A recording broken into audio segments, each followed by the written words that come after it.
آج جب ہماری ملاقات ہوئی ایمبیسڈر صاحب سے تو ہم نے ان کو ہمبل ریکویسٹ کی ہے کہ پاکستان آج کا جو پاکستان ہے وہ قائد اعظم کا پاکستان نہیں ہے.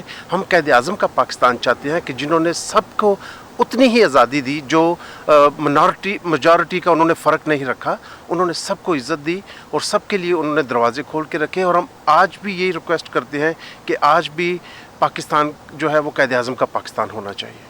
I've been to Pakistan numerous times. میں کئی بار پاکستان جا چکا ہوں اور وہاں ابھی جو ہوا ہے میں اس پر شدید صدمے میں ہوں. تاہم میں سمجھتا ہوں کہ وہاں اس وقت مختلف گروپس کے بیچ مفاہمت اور زخموں پر مرہم رکھنے کی ضرورت ہے. میں پاکستان اور اس کے لوگوں کے لیے دعا گو ہوں.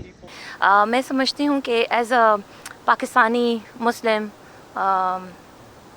resident here in Pakistan and in US, ہم لوگ یہ میسیج بھی دینا چاہتے ہیں کہ جہاں پہ ہم کرسچن اپنے بہن بھائیوں کے اس ڈیفیکلٹ ٹائم میں ہم ان کے ساتھ کھڑے ہیں, اور اس کے ساتھ ساتھ یہ بھی دیکھنا چاہتے ہیں کہ اس طرح کے انسیڈنٹ کو ہم کس طرح سے روک سکتے ہیں, آخر اس کا سلوشن کیا ہے.